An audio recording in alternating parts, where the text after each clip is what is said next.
निन्यानबे का चक्कर। निन्यानबे का चक्कर प्राचीन काल की बात है। असम के ग्रामीण इलाके में तीरथ नाम का कुम्हार रहता था। वो जितना कमाता था उससे उसका खर्च आसानी से चल जाता था। उसे अधिक धन की चाह नहीं थी। वो सोचता था कि उसे अधिक जमा करके क्या करना है। दोनों वक्त वो पेट भर खाता था, उसी से संतुष्ट था। वो दिन भर में ढेरों बर्तन बनाता था जिन पर उसकी लागत 7-8 रुपए आती थी।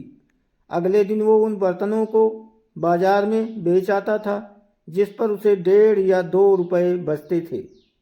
इतनी कमाई से ही उसकी रोटी का गुजारा हो जाता था। इस कारण वो मस्त रहता था। रोज शाम को तीरथ अपनी बांसुरी लेकर बैठ जाता और घंटों बजाता रहता। इसी तरह दिन बीतते जा रहे थे। धीरे धीरे एक दिन आया कि उसका विवाह भी हो गया। उसकी पत्नी का नाम कल्याणी था। कल्याणी एक अत्यंत सुघड़ और सुशील लड़की थी। वो पति के साथ पति के काम में खूब हाथ बटाने लगी। वो घर का काम भी खूब मन लगाकर करती थी। अब तीरथ की कमाई पहले से बढ़ गई। इस कारण 2 लोगों का खर्च आसानी से चल जाता था। तीरथ और कल्याणी के पड़ोसी ये देखकर जलते थे कि वे दोनों इतने खुश रहते थे। दोनों दिन भर मिलकर काम करते थे। तीरथ पहले की तरह शाम को बांसुरी बजाता रहता था। कल्याणी घर के भीतर बैठी कुछ गुनगुनाती रहती थी। एक दिन कल्याणी तीरथ से बोली कि तुम जितना भी कमाते हो वो रोज खर्च हो जाता है। हमें अपनी कमाई से कुछ न कुछ बचाना अवश्य है।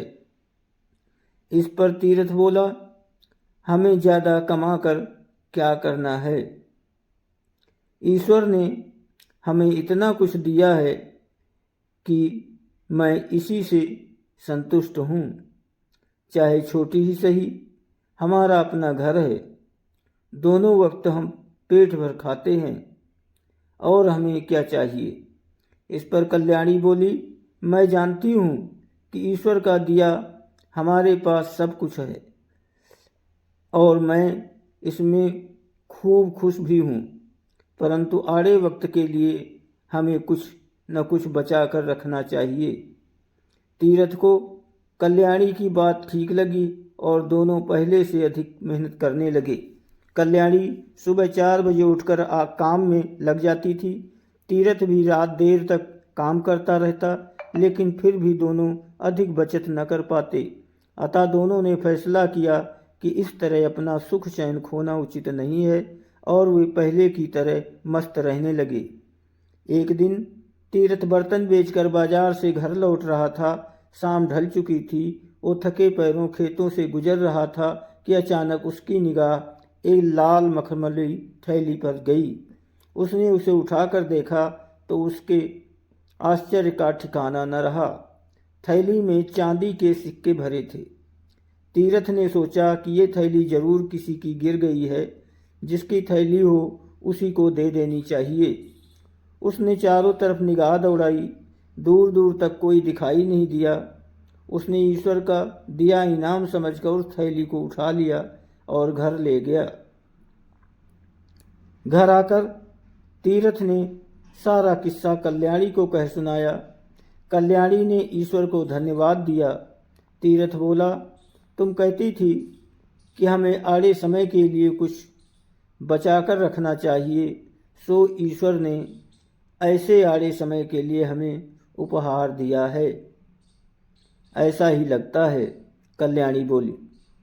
हमें गिनकर देखना चाहिए कि ये चांदी के रुपए कितने हैं। दोनों बैठकर रुपए गिनने लगे। पूरे 99 रुपए थे। दोनों खुश होकर विचार विमर्श करने लगे। कल्याणी बोली, इन्हें हमें आड़े समय के लिए उठाकर रख देना चाहिए।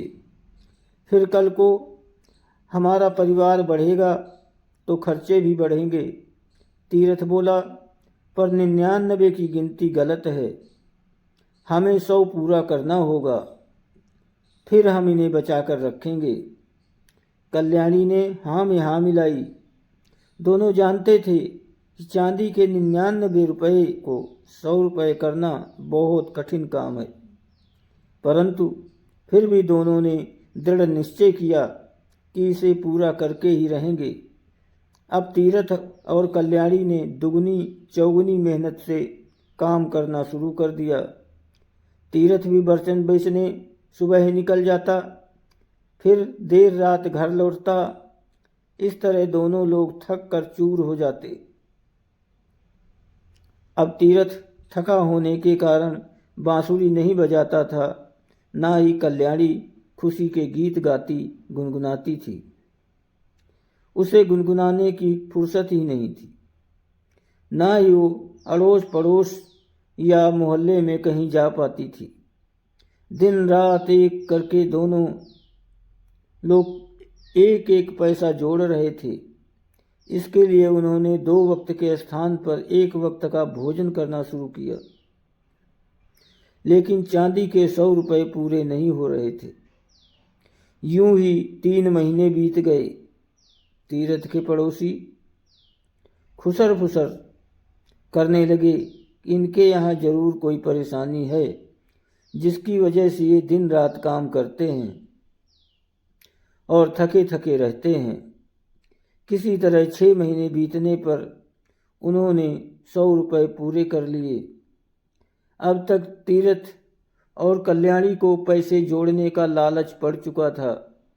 दोनों सोचने लगे कि 100 से क्या भला होगा, हमें 100 और जोड़ने चाहिए।